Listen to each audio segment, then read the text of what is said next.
Welcome to my channel.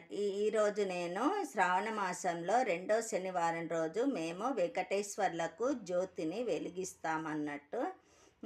ఈరోజు మన బియ్యం పిండితో కానీ లేదంటే నేను కొద్దిగా బియ్యము వేసి బాదాము పల్లీలు పుట్నాలు అన్నీ వేసి ఇలా నేను పిండిని తయారు చేశాను. కొద్దిగంత పాల చుక్క వేసి అందులో పువ్వొత్తులు 7 ఒత్తులను జ్యోతిగా చేసుకున్నాను. నేను దీపాలను వెలిగించుకున్నాను. ఫోటో అన్ని పెట్టుకున్నాను. కలశ పూజ ఆచమానం అయిపోయింది. కలశ పూజ చేసుకొని వస్త్రము అన్నీ ఎక్కించుకుంటాము. ఈరోజు రెండో శనివారం రోజు పిల్లలు ఇంట్లో అందరూ కూడా అందరూ సంతోషంగా ఆనందంగా అన్ని తీర్ల బాగుండాలని కోరుకుంటూ వెంకటేశ్వర్లకు పిల్లల కోసమని ఈ జ్యోతిని పెట్టుకుంటామన్నట్టు. కొంతమంది ఇళ్ళల్లో ప్రతి వారం శనివారం కూడా శ్రావణ మాసం ఎన్ని శనివారాలు వస్తాయో అన్ని శనివారాలు ఒక్కొక్క రకంగా అరటి పండ్లతోటి చేసి జ్యోతిని పెట్టుకుంటారు.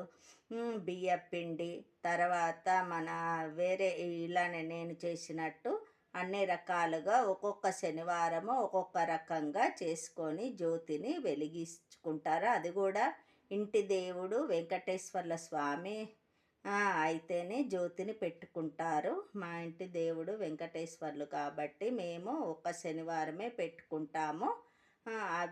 ఈ విధంగా నేను చేసుకుంటున్నాను. పూజ అయిన తర్వాత నేను మళ్ళీ మీకు మొత్తం వీడియో చూపిస్తాను. ఈ విధంగా పూజ చేసుకుంటాము. ఈ నెయ్యితోటే ఒత్తులను దడుపుకొని నెయ్యి దీపము ఇలా ముట్టించుకొని మనము అన్ని పూజలు ఎలాగైతే చేసుకుంటామో మేము అలా చేసుకొని వెంకటేశ్వర్లకు జ్యోతి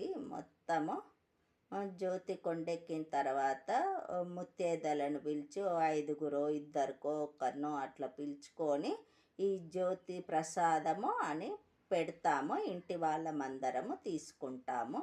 ఈ విధంగా ఈరోజు వెంకటేశ్వర స్వామికి నేను జ్యోతి దీపము పెట్టుకున్నాను. అందరి ఇళ్ళల్లో ఉంటుందని చెప్పలేను, ఉన్న వాళ్ళ ఇళ్ళల్లో ఉంటుంది. ఇంకా కూడా చాలా బాగా చేసుకుంటారు చాలామంది. నేను ఎలా చేసుకున్నానో మీరు కామెంట్స్ రూపకంగా నాకు పెట్టండి.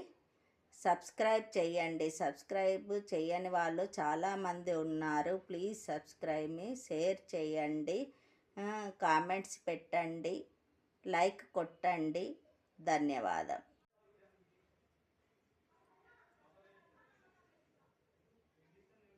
వెంకటేశ్వర్లకు ఆరతి ఇచ్చుకున్నాను. ధూపము